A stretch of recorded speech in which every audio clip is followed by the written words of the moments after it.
अस्सलाम वालेकुम। मैं हूं मोहम्मद हुसैन अब्बास और आप देख रहे हैं SHS नॉलेज। दोस्तों, शायर मशरिक़ अल्लामा मोहम्मद इकबाल का एक खूबसूरत शेर है कि खुदी को कर बुलंद इतना कि हर तकदीर से पहले खुदा बंदे से खुद पूछे बता तेरी रज़ा क्या है।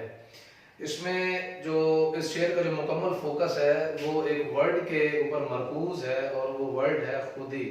खुदी, खुददारी, अपने आप की जो पहचान है, अपनी ज़ात की जो पहचान है, ये इंसान को बहुत बुलंद किरदार के काबिल बनाती है।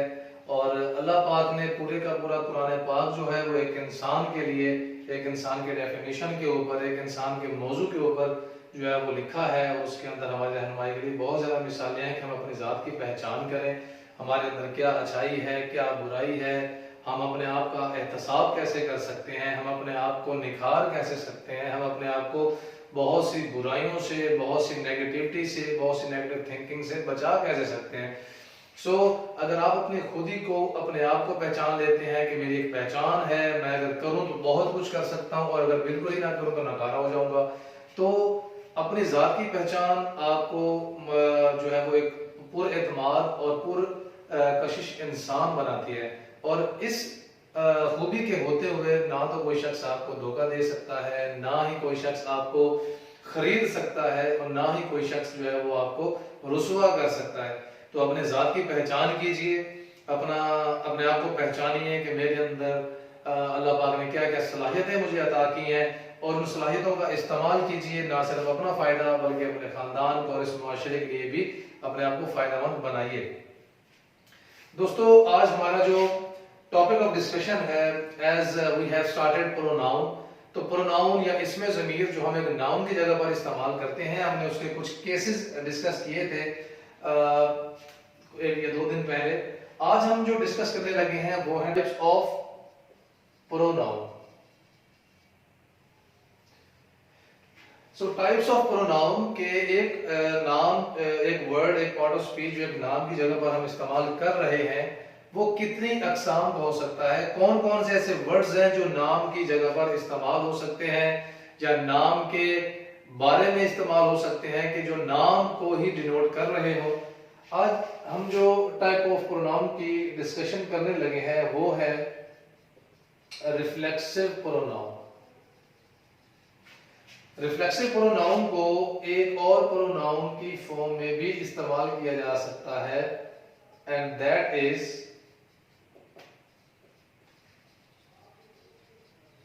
Emphatic pronoun. मैंने एम्फेटिक प्रोनाउन को रिफ्लेक्सिव प्रोनाउन के साथ इसलिए लिखा है कि ये प्रोनाउन सेम वर्ड्स होते हैं, सेम ही इनकी पहचान होती है, लेकिन इनका इस्तेमाल और इनके मीनिंग्स के अंदर कुछ थोड़ी बहुत जो तब्दीली होती है वो इनको डिफरेंशिएट करती है। वर्ड है इंग्लिश में, उसको कहते हैं सेल्फ। सेल्फ का मतलब क्या है कि खुद, मैंने ही, मेरी ही तरफ से ये एक्शन हुआ, काम हुआ, किसी को बुलाया। तो जब आप अपने आप के ऊपर वो फोकस लेकर आते हैं तो वो वर्ड जो आपकी खुदी के लिए जाहिर होता है, आपकी जात के लिए, आपकी द प्लेस ऑफ बीइंग के लिए इस्तेमाल होता है, वो वर्ड होता है सेल्फ। अगर इस सेल्फ के साथ मैं ऐड कर देता हूं प्रोनाउन, इस सेल्फ के साथ अगर मैं प्रोनाउन कर देता हूं तो वो प्रोनाउन ये हमें बताएगा कि बात किस शख्स की हो रही है। आया कि फर्स्ट पर्सन अपनी बात कर रहा है, सेकंड पर्सन अपनी बात कर रहा है या थर्ड पर्सन अपनी बात कर रहा है। तो it depends on the pronoun that is connected with the word self to show us that the action being played in a sentence is done by the subject, and वो subject जो है वो किसी भी pronoun की form में हो सकता है। तो ये हमें ये बताएगा कि उस pronoun की ही बात हो रही है, कि वो खुद ही जो है वो एक्शन के बारे में अपने आप बता रहा है। तो ये तो हमने इसकी बात कर ली। उसके बाद इसकी डेफिनेशन की तरफ आते हैं। रिफ्लेक्सिव प्रोनाउन, इसको अगर हमने ये देखना है, जैसे हम लोग रिफ्लेक्शन की बात करते हैं, रिफ्लेक्शन कहते हैं अक्स को या साया। ये वर्ड अगर इसको अगर ये वाला वर्ड जो है ग्रामर के अंदर हम ये कहते हैं, it refers back to and other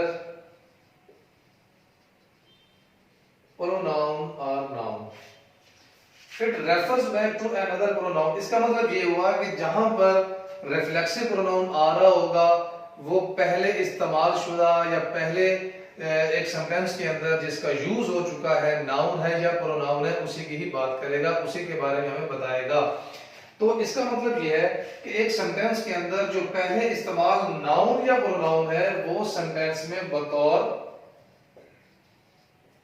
subject के आ रहा होता है।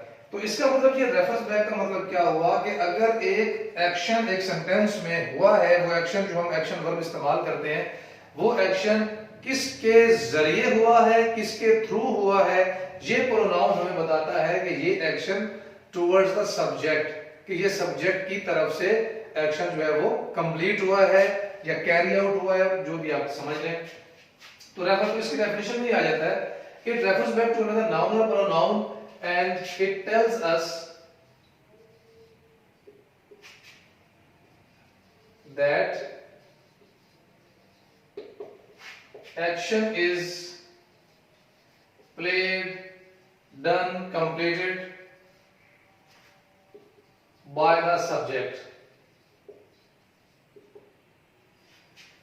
By the subject. देखने में एक नॉर्मल जो सेंटेंस है उसमें हमें फाज़े पता चल रहा होता है कि जो एक एक्शन एक सेंटेंस के अंदर हमने यूज किया है वो सब्जेक्ट ने ही परफॉर्म किया है। तो ये जो प्रोनाउन है जब हम इसका इस्तेमाल करते हैं तो ये हमें ज्यादा क्लियर कर देता है, ज्यादा इंफॉर्मेशन हमें दे देता है कि this action is actually done by the subject.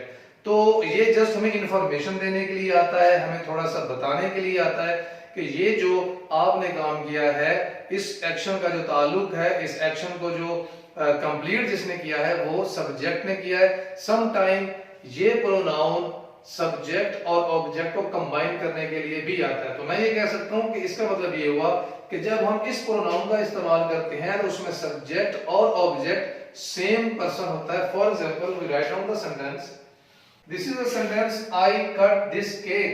Here pronoun I is the subject, this is the verb and this cake is object. In the next sentence I write down, I cut this cake, I cut this cake myself.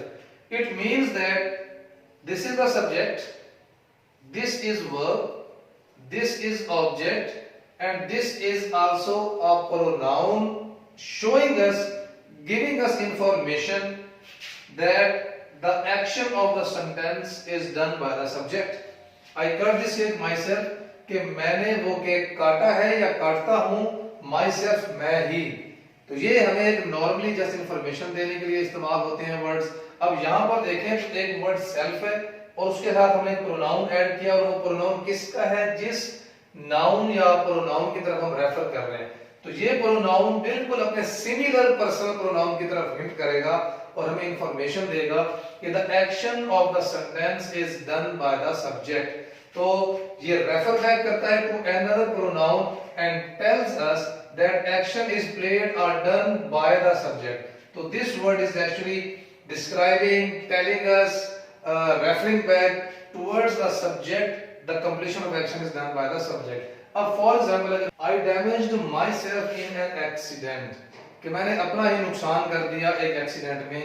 तो इस sentence के अंदर this is the subject as it is the doer of the action, damage this is the action verb, the action of the sentence verb, and this word is also becomes an object because this sentence is referring back towards the subject. I damaged myself, तो my self किसको बता रहा है कि वो आई है जिसने ये एक्शन परफॉर्म किया है। इस सेंटेंस में सब्जेक्ट और ऑब्जेक्ट जो है वो सेम पर्सन बन जाते हैं बिकॉज एक्शन जो परफॉर्म हुआ है वो refer back to the subject जाता है। नॉर्मल सेंटेंस के अंदर action goes towards the object. हम ये कहते हैं कि सब्जेक्ट और ऑब्जेक्ट हम सेम पर्सन की बात कर रहे हैं। तो ये इस वर्ड की मदद से हमें ये इंफॉर्मेशन मिलती है कि जो सब्जेक्ट है that has done the action and this word referring back towards the subject। अब यहाँ पे ये तो ऐसे वर्ड्स जिनके एंड पे सेल्फ आता है उनको हम लोग रिफ्लेक्सिव प्रोनाउंस कहते हैं। तो हम लोग जो बाकी के प्रोनाउंस हैं उनके भी रिफ्लेक्सिव प्रोनाउंस हैं वो लिखते हैं। So in the first person, then second person, and then comes the third person. Here we write down personal pronouns. Personal pronouns in the first person is I in the singular form and we in the plural form. In the second person, we only use you, and in the third person, he for singular male, she for singular female, and they comes with more than one number of all the persons relevant to he, relevant to she in the plural nature, and then comes it. Here we write down reflexive or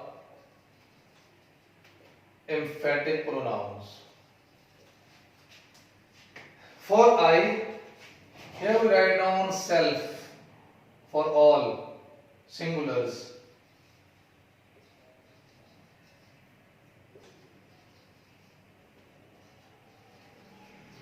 We have written self for all the singulars. जो वाहिद या single person होता है उसके लिए हम self इस्तेमाल करते हैं.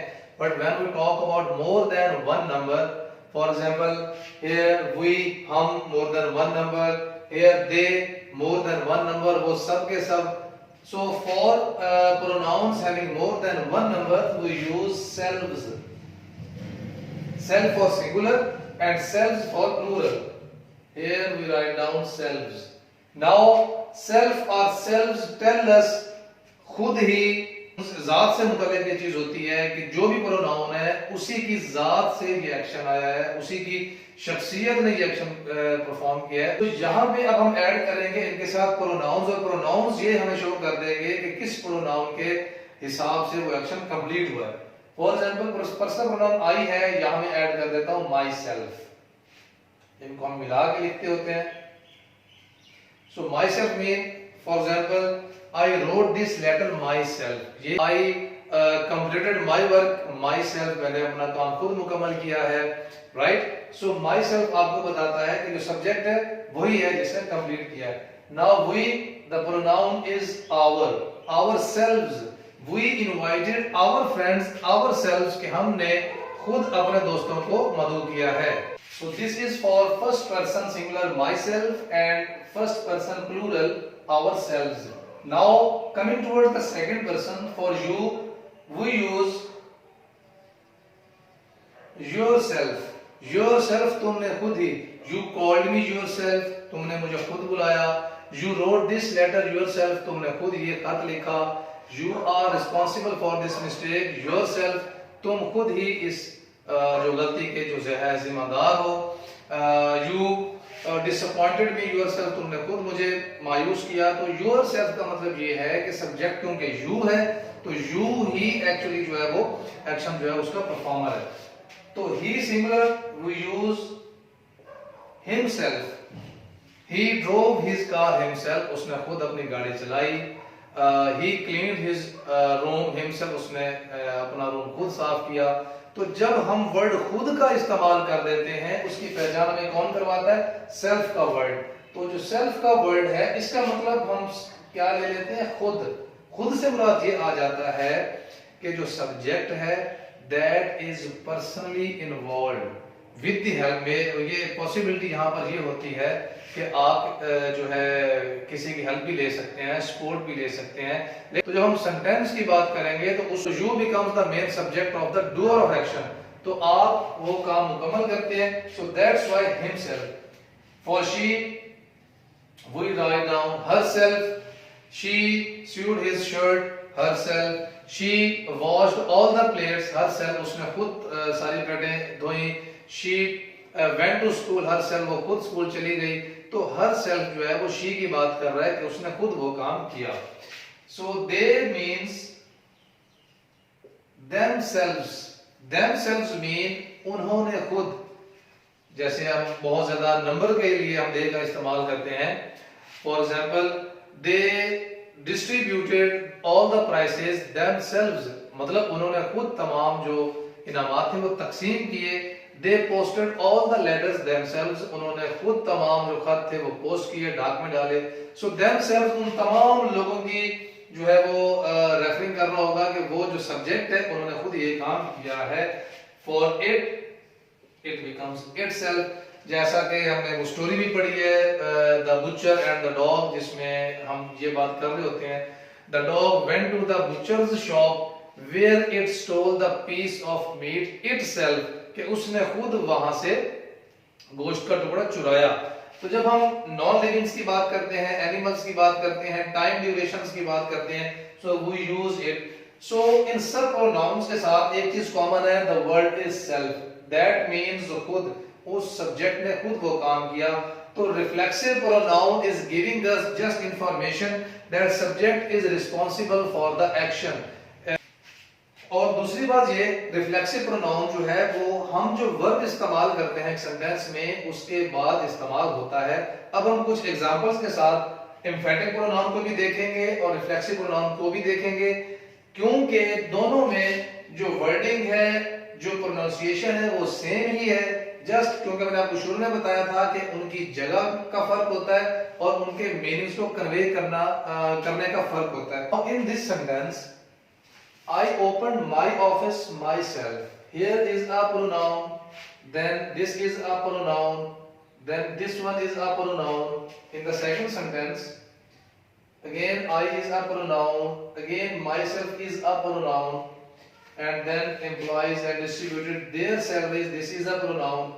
They is a pronoun. They thanked me. This is a pronoun. Themself is a pronoun. So these are different pronouns that we have used in this paragraph. For example, I opened myself. I opened my office myself. So here the doer of action is I. This is the subject. Open. This is verb. My office. My office. Office is a pronoun, and my shows us whose office. मेरा office, तो ये possessive pronoun है यहाँ पे, और my office complete एक object है कि वो नाउन जो ऑब्जेक्ट का काम कर रहा है, जो कि एक्शन रिसीव कर रहा है सब्जेक्ट का, कि उसने खोला, what open, my office. Now here my self, अब यहां पे जो वर्ड है माय सेल्फ बताता है खुद। अब खुद किसने, मैंने। इस सेल्फ के साथ जो प्रोनाउन हम इस्तेमाल करेंगे वो ऐड हो जाएगा इस वर्ड के साथ, कि खुद उसने, खुद तुमने, खुद हमने, खुद उन्होंने, खुद मैंने, खुद उसने। तो खुद के साथ वो प्रोनाउन ऐड हो जाएगा कि मैंने खुद अपना ऑफिस खोला। तो माई सेल्फ हमें किसकी तरफ इशारा कर रहा है, सब्जेक्ट की तरफ, हमें इंफॉर्मेशन दे रहा है कि सब्जेक्ट ने वो काम किया। I myself called all the employees. Now here I is the subject because he is the doer of action, और उसका एक्शन क्या है, कॉल्ड, उसने बुलाया तमाम एम्प्लॉइज को। अब आई के फौरन बाद आ रहा है एक प्रोनाउन जो सेल्फ वाला है, माई सेल्फ, खुद मैंने। लेकिन अगर ये प्रोनाउन वर्ब से पहले आ जाए, अगर सेल्फ वाला प्रोनाउन वर्ब से पहले आ जाए या दूसरे मानों में सब्जेक्ट के फौरन बाद आ गए, तो इसके अंदर, इसके मीनिंग्स में स्ट्रेस आ जाती है, क्लियरेंस आ जाती है, क्लैरिटी आ जाती है, थोड़ा सा जोर आ जाता है इसके मीनिंग्स के। कि जैसे हम कहते हैं कि मैंने खुद ये काम किया, लेकिन अगर हम इसको इस तरह से लिखते हैं, मैंने खुद ही ये काम किया, तो इट बिकम्स स्ट्रेसफुल के subject is involve in the sentence personally alone, के सब्जेक्ट जो है without any ad, without any support, without any coordination, without any cooperation, just alone subject is responsible for the action. तो यहाँ पे just subject की बात हो रही होती है कि आई माई सेल्फ कॉल्ड, मैंने खुद ही एम्प्लॉइज को बुलाया, and distributed their salaries. Salary is a noun and there shows us possession of the salary. So there जो है यहाँ पे possessive pronoun है, जो कि basically possessive adjective है। They thanked me. Now in the next sentence, they is third person pronoun and in the sentence it is acting as a subject, क्योंकि उसने sentence का आगाज किया। तो doer of the action है, doer उसका action क्या है, thank, शुक्रिया अदा किया। उन्होंने शुक्रिया अदा किया, तो उन्होंने एक एक्शन किया शुक्रिया अदा करने का, so they become the subject, me मेरा या मुझे शुक्रिया अदा किया, so me is the objective case of the first person. You can remind all these pronouns, personal pronoun through a chart that we discussed in the earlier lecture. Now the word themselves, they thanked me themselves, उन्होंने खुद मेरा शुक्रिया अदा किया. अब इसका मतलब ये उन्होंने शुक्रिया अदा किया, क्या उन्होंने किसी के थ्रू भिजवाया, क्या उन्होंने किसी को लेटर देके, या उन्होंने मुझे कॉल की या मैसेज की, किसी के थ्रू मैसेज किया या खुद. So these possibilities are there, but मेरे माइंड में क्या आएगा कि the persons whom I given salaries they thanked me. तो बेसिकली वो खुद लोग ही हैं, खुद भी कर सकते हैं, किसी के थ्रू भी करवा सकते हैं. तो themselves, उन्होंने मेरा शुक्रिया अदा किया, एंड वेंट अवे, और चले गए. इसका अब यहां पे आप देखें, अगर सेल्फ का प्रोनाउन वर्ब के बाद आ जाए या वर्ब के बाद यूज होने वाले ऑब्जेक्ट के बाद आ जाए, तो वो प्रोनाउन जस्ट हमें इंफॉर्मेशन दे रहा होता है कि वो सब्जेक्ट ही है जिसने वो परफॉर्म किया है. तो ये इंफॉर्मेशन जो होती है वो रिफ्लेक्सिव प्रोनाउन से कनेक्टेड होती है. लेकिन अगर एक ऐसा सेंटेंस हो जिसमें सेल्फ वाला प्रोनाउन, जो रिफ्लेक्सिव प्रोनाउन भी होता है, एम्फैटिक भी होता है, ये दो कैटेगरीज हैं. सेल्फ वाला प्रोनाउन वर्ब से पहले आ जाए या सब्जेक्ट के बाद आ जाए या सब्जेक्ट और वर्ब के दरमियान में आ जाए, तो दरमियान में आ जाए, इससे इसके मीनिंग्स में स्ट्रेस आ जाता है, क्लैरिटी आ जाती है, थोड़ा सा वजन बढ़ जाता है बात करने का. उसमें और इसमें ये फर्क है कि this action can be completed with the help of someone, but in this case only and only subject is the only person who is doing that action. I myself called out the police, के मैंने खुद ही उनको call की, मैंने अपना phone इस्तेमाल किया, खुद ही उनको बुलाया, किसी के थ्रू नहीं बुलाया, किसी को कहकर नहीं बुलाया. तो जब आप पर्सनली तौर पे इन्वॉल्व होते हैं, अकेले इन्वॉल्व होते हैं, तो उस केस में जो सेल्फ वाला प्रोनाउन है वो आपके जो सब्जेक्ट होता है जिसकी बात हो रही होती है उसके फौरी बाद आ जाता है, उसके एक्शन से भी पहले आ जाता है कि खुद ही मैंने वो काम किया. So only the difference between the two is, number one, this is a normal case just giving you information that subject is doing the action, and emphatic pronoun stresses the meaning in self pronoun, कि मुझे कहता है कि मैंने खुद ही वो काम किया बगैर किसी की सपोर्ट के, हेल्प के. The second difference is कि जो सेल्फ वाला प्रोनाउन है it comes after the verb और आफ्टर द डायरेक्ट ऑब्जेक्ट. जैसे हमने यहाँ पे ऑब्जेक्ट का इस्तेमाल किया उसके बाद ही आ रहा है. और अगर सेल्फ का प्रोनाउन वर्ब से पहले आए, सब्जेक्ट के बाद आए, या वर्ब और सब्जेक्ट के दरमियान में मौजूद हो, तो वो रेफर होगा एम्फेटिक प्रोनाउन को. तो this is all about reflexive pronoun and emphatic pronoun having same meaning, same words, but in दोनों का डिफरेंस है. इसके बाद जो है हम लोग इंशाल्लाह जो regular different type of pronouns है उनको हम डिस्कस करेंगे. तो in the next lecture other types of the pronouns will be in our discussion. So this is all about reflexive and emphatic pronoun. मैं आप सबका बहुत ज़्यादा शुक्रिया अदा करता हूँ. आप मेरी वीडियोस को देखते हैं, आप मेरे टीम का हिस्सा बन चुके हैं. तो हमारी टीम बेशक स्मॉल नंबरिंग में है, लेकिन ये जो है आपके लाखों करोड़ों लोगों के बराबर है मुझे, because we are a team, you are part of this videos, you like my videos, you watch my videos. So आप सबका बहुत बहुत शुक्रिया. जो नए दोस्त हैं जो मेरी वीडियोस को देख रहे हैं, अगर आपको वीडियोस पसंद आती हैं, आपको इंफॉर्मेटिव लगती हैं, आप जरूर मेरे इस चैनल को लाइक भी करें, सब्सक्राइब भी करें, कमेंट्स करें, अपनी सजेशंस दें, अपनी ओपिनियंस दें. What should be different, what should be the alternative way of doing that one. अपनी राय का इजहार करें, जिससे कि ना सिर्फ मेरी इंप्रूवमेंट होगी बल्कि उससे आपके लिए भी शायद बहुत सी क्लैरिटी हो जाएगी. तो this is all about today's lecture. Inshallah we will meet tomorrow with a new lecture. Thank you so much and Allah Hafiz.